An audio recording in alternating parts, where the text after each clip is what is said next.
Good morning, good people. Here are again Lisa and Daria. Hi guys, this is again our podcast Germany and Me new episode.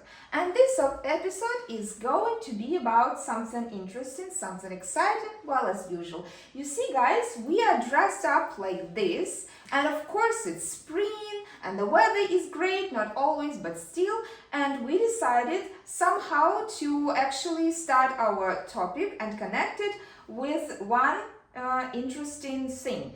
And this thing is special for Germany, and what it is, Lisa? It is street festival season. Right. This is exactly the high time for the start of the street festivals. And I think it's actually in May, right? Or in the end of April. I don't remember. In the end of April. Yes. So it will start. And let's just, guys, begin from the beginning. Of course, we decided to inform you on this festival so that you know what to expect from Germany if you don't live here. But if you live, you already know, but there is always something you can learn from us. Well, Lisa, let us just try to kind of, visualize, to kind of draw what it actually is a street festival in Germany. What is in your mind when you think of this festival? Yeah, well, I think on about after work. Yeah. I think actually, immediately about food stalls and also drink stands. So It's full of all this kind of stuff. And you see the streets are normally closed to cars. So no cars can drive there.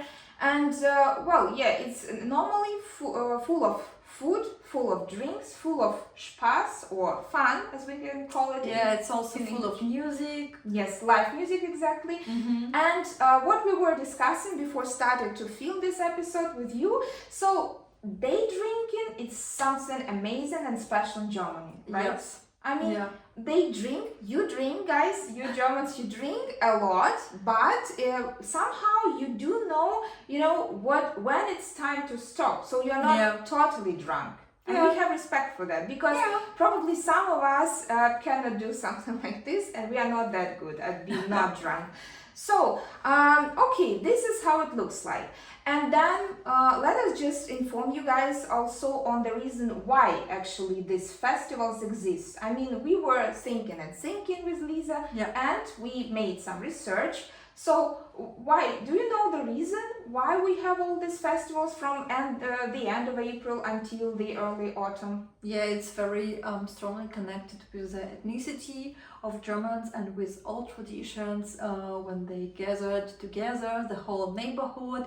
And I also need to say there are so many grapes in Germany. In Rheinland-Pfalz, for example. Yeah, or also here in Hessen, where we live. Right.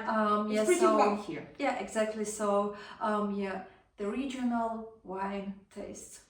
Yeah, the local one. Yeah. I also tasted. I mean, I'm a person who doesn't like to drink a lot, but that was amazing. I was with friends. It was exactly this kind of south region, so it was really good. That's why I agree with you. So it's some kind of German identity, and also, as we also discussed it, I think it's because of the climate. So for me, Germany is a pretty warm country. I mean, because my country is a pretty cold one. That's why Germany for me is already a Kurort, as I say.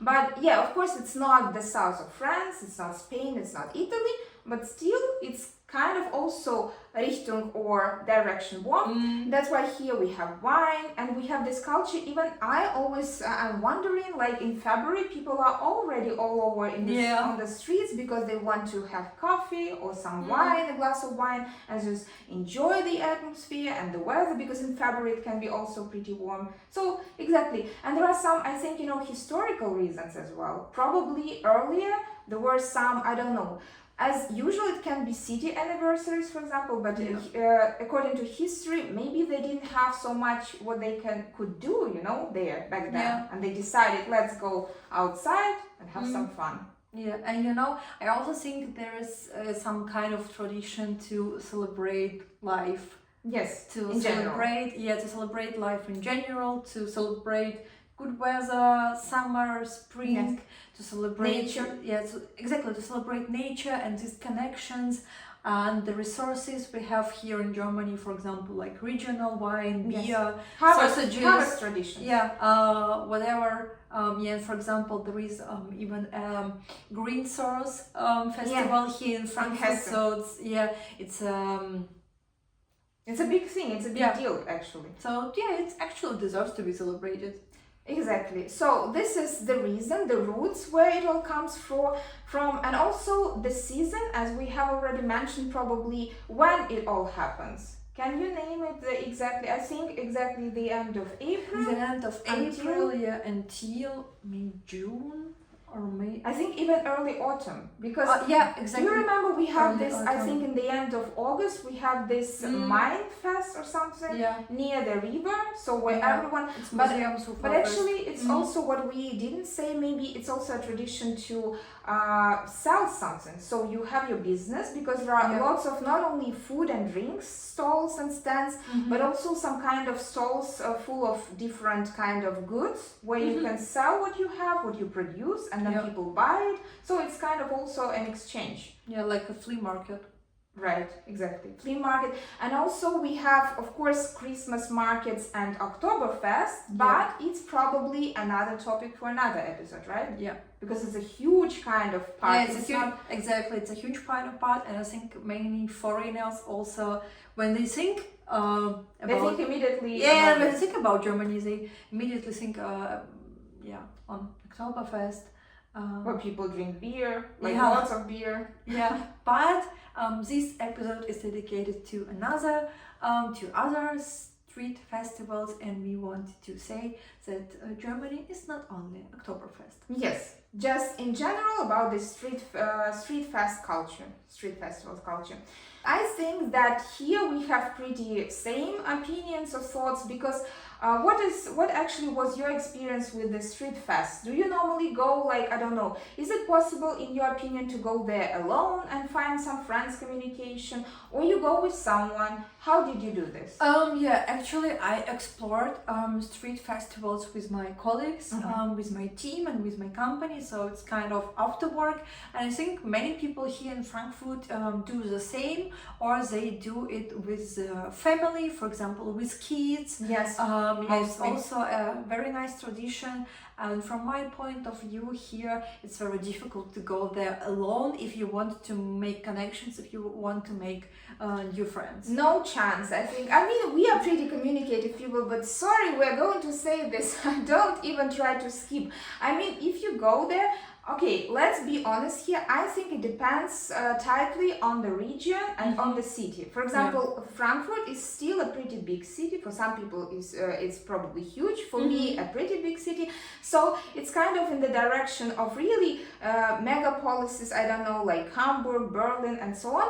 And that's why here, I think, ideally, it's better when you come with someone, with a friend, with a comrade, with your colleague, with a group of people, with your family. So then it functions well. But if you come alone, not the right decision for you, because the smaller the city, the town is, probably the more open people are, and then you can catch up, you can have a small talk, or a small talk which is a big talk, as we discussed in our previous episodes.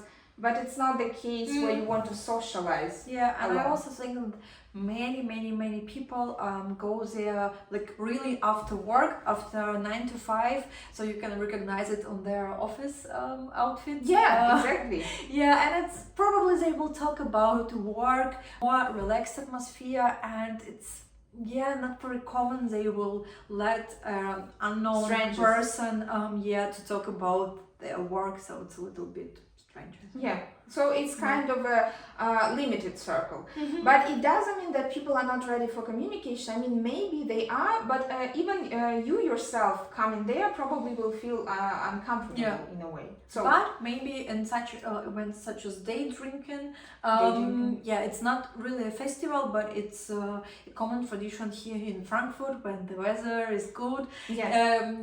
So it's like day drinking at some cafes. You can gather together outside of the cafe. You normally have a DJ there. He plays something for you. Yeah. So in this case, I believe it's pretty easy to find some new connections, to find Maybe new at least to friends. find some attention from men. Maybe it's really possible. I mean, maybe don't look there for girlfriends, for friends to talk to, but maybe, yeah, when women, men, for example, you are a group of women, young and promising, and then some men that also look cool, because we are in this office clothes, also style, casual, but business casual. So I think, yeah, there are some chances for I those think who are we interested.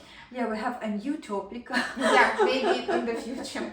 Well, okay, let's go further. So what can we say? Exactly what you said, actually what you mentioned, that was surprising for me, because normally I come back from work and then I use the metro or subway. We will check then subway stations where I go out, and then I see, okay, it's for example Alte Oper in Frankfurt or somewhere else, or Hauptwache, and they immediately, you just go, you're tired from your work, but you see people, they are energized, they are ready for some dancing, because as we say, there is live music, and I think closer to the evening, so you have this really loud music, and then it turns into a kind of a party even. Yeah, it turns into a disco, let me say. So maybe some jazz music there as well, maybe some popular German music or international music.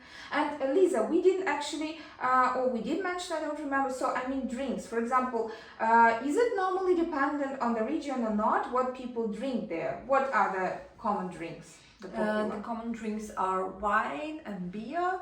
I also think you may order some cocktails like Aperol, but yeah, Aperol is not really German. Yeah. Yes. International. Yeah, exactly. Regional wine, regional beer, or also a non-alcoholic wine. Yes, it's a pretty good thing. Or you may order, for example, a grapes juice, for example, if you don't want to drink alcohol. If you are not ready for being drunk today. Yeah. Well, but I think actually also and for example, what can we say about typical German food? We are not going to actually say for you it, especially in English. Please check it out if you're interested. So in German it's Brezel, Bratwurst, Currywurst, Pommes or Bratkartoffeln, and also Flammkuchen. Yeah, are you team Pommes or Bratkartoffeln? I'm team everything which is connected to kartoffel, which is potato, because we are from the countries that just love potatoes, and but Germans also do love potatoes. That's what unites us all. Yeah, because potato is like bread, it's everything. Yeah, like me personally, I'm team Bratkartoffeln forever. I think I love everything. You know why? Why? Because brat is brother. Yeah. Brother. Yeah. Give me. Yeah. Well, okay, so we've discussed already music, the atmosphere, the afterwork kind of thing that surprised us probably at the beginning. Also, everything which is, and normally, do you know what was also surprising for me is that it lasts, for example, not only some festivals, of course, maybe a couple of days, but some really weeks. You can also read it somewhere in the center of the city. Now from the end of April or from the beginning of May until almost the end of May. So the whole month it will last, and people will come just over and over. Every day there are crowds of people. Yeah. That is interesting. Yeah, it's really exciting, yeah. And as I have said, it's really a nice tradition to go there like after work with your team. It's really some kind of team spirit, it unites. Yeah, and you don't need to be fully prepared for this, so it really feels like, I do agree with this, I've read it somewhere, it feels like it's a relaxed atmosphere, it's an outdoor event, but that you don't need to be fully prepared for. You just come, it's kind of, like a lifestyle, because the whole city becomes live. And I think exactly these tables, they are so long, these communal tables, and people sit there like close to each other, and strangers as well. Even if people are not going to talk with you, at least you can sit with them next to each other. But I also need to mention that many people actually stay. Stay around the tables. Yeah, they stay around the tables, so there is not always a possibility to sit down. Because really crowds of people. And I mean, so exactly, it's just like, for me it's always an association, like from my country we also have some traditions, but when I see these long tables and people sitting next to each other, it's like tables full of relatives, so they let's drink, let's maybe sing together. it also really unites, and of course I think maybe it's kind of some kind of an idea to have some Spaß or fun again in English. I mean, because in Germany, as we've mentioned already, it's kind of a live culture in a way that it's pretty warm here. Like, let's say half of the year it's pretty warm. Yeah. Then you go outside, so you crave for this attention, you crave for communication with other people, and you are ready for socializing, let's say. Yeah, exactly. It's also actually another way for you to socialize if you are not in Germany yet. Yeah. Take it into consideration. Yeah, and I also think it's a pretty nice way to explore the city, you know, to enjoy the culture, the culture, to enjoy the architecture, and just to observe people, how do they behave, how do they talk, what they talk about, what they dance to. Yeah. Maybe they're not the best dancers always, but but they can dance. They can enjoy life. That is what we really try to learn, right? Exactly. And what you said, which I find very important before filming this episode, that here people, and we know that in comparison maybe to America, I think, at least stereotypically, I've never been there, but people here work to live, not live to work. It's like in Paris, right? Yeah. So guys, I think that it was unexpected for some of you, but also pretty logical, because the spring is out there. We can see it, we can feel it with all all cells of our bodies. So hopefully the weather will come and stay for a long time, the warm one, I mean. And I think that was pretty it. So we are ready for our tradition and a new fact for you. Lisa, what is a new fact? Well, a new fact is actually connected with the topic of this episode, and we mentioned that it's pretty common to attend such events with your colleagues, with your team, and it's actually also, I think it's very common that the company provides you with some budget so you can attend this event on company costs, which I found really nice. So if you're working for a German company, maybe try to ask if it's possible that your company will cover the costs, give you some kind of budget, and even a table for some kind of events, so you can, or a couple of them. A couple of tables, so you can attend such events. With your colleagues. So with your colleagues, exactly, like an after work, like a team spirit growing. And also for communication, exactly, like a team building. So instead of going somewhere else, like a team building, on company costs. And then you have what? You have frische Luft, which is fresh air, and also you have a good company, and you don't feel alone there again. So it's very good for us, for foreigners, for expats, but in general also for Germans, because as we mentioned, they like to drink, and the good wine, so local one, why not? So that was the fact, and well guys, thank you for being with us, thank you for listening to us, we appreciate this a lot, and we wish you a great May. We wish you a great weather, a great mood. Please keep up with everything, and if you like what we are doing, what we produce, please subscribe, follow, write your comments down below. What is your experience with Street Fest, right? So we will be more than happy to read them. Yeah, exactly. And please don't forget that life deserves to be celebrated. Right. Thank you guys. Thank you very much. We are going to see each other just in 2 weeks. Thank you. Bye. See you in 2 weeks. Bye.